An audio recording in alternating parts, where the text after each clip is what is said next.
So I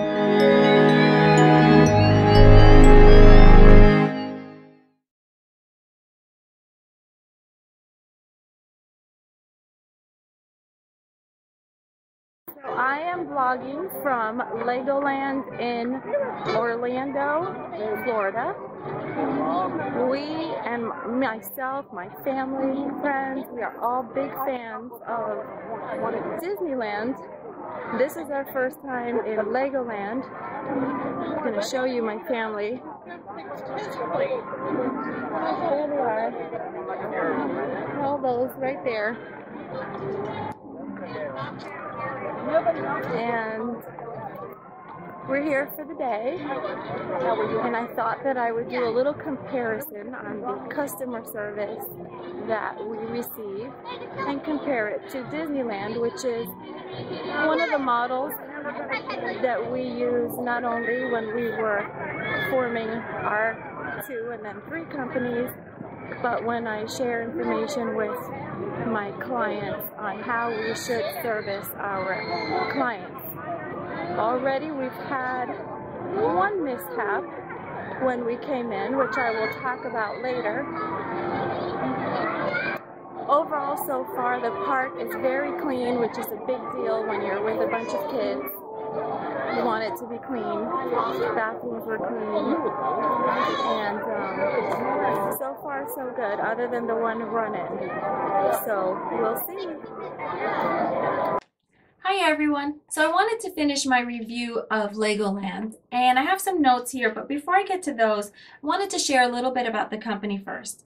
Legoland is actually not owned by Lego Group. It's owned by a British theme park company called Merlin Entertainment.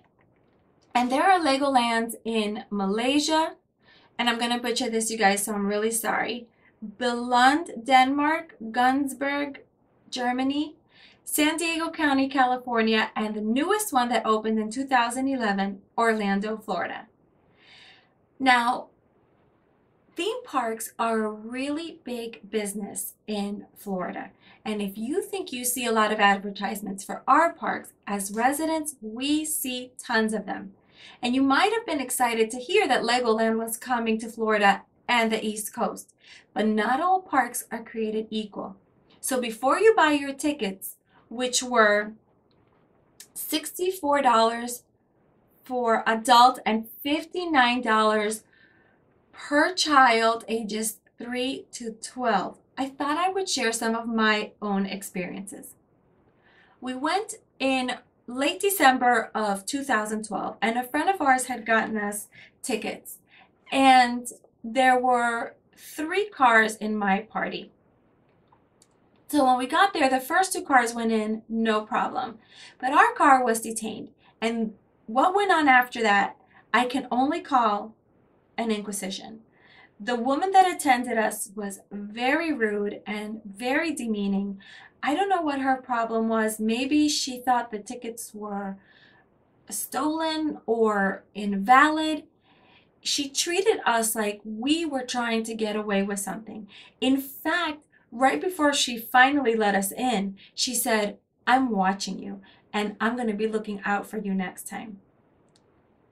Which is impossible. She's at the gate. It was all very awkward and very unnecessary, and it just really wasn't a good start to our experience at the park that day. Now, you might think that theme parks rely primarily on tourist money.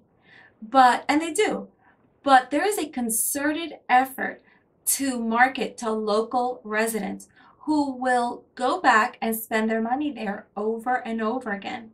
So if I was to go by this initial experience, I would never go there again. But she did finally let us through, and when we walked through the park, I have to say my first impression was that it was clean. Oh, and one more thing. I didn't know this till I got there, but Legoland was previously Cypress Gardens. Now, I remember going to Cypress Gardens when I was a little girl, and I loved it. It was so serene and so beautiful, and I was really happy to hear that they had preserved an area of that you can go and see with your ticket. So the park well, as soon as we got there, we started looking for rides and roller coasters, and there were some, but the majority of them were geared for children. I would say ages 2 and 3 to maybe 6, 7, maybe even 8. So if you have a child much older than 8 years old, I'm not sure that this park will keep their attention, especially if they're used to going to much more adventurous parks like Islands of Adventure.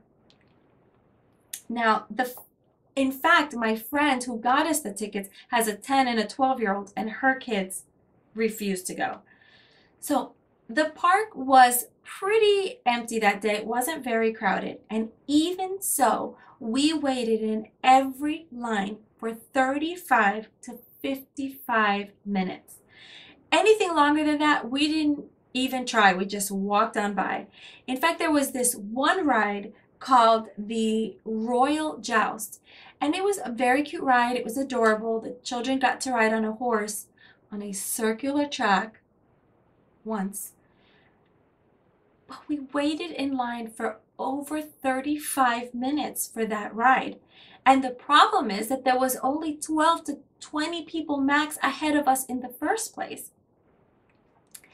I wasn't very hungry that day, but I wanted to give you guys a review. So I split a hamburger, fries, and a Coke with my husband, and it was delicious. But we waited in line for another 35 minutes to get our food, and there was only 6 people ahead of us at that point.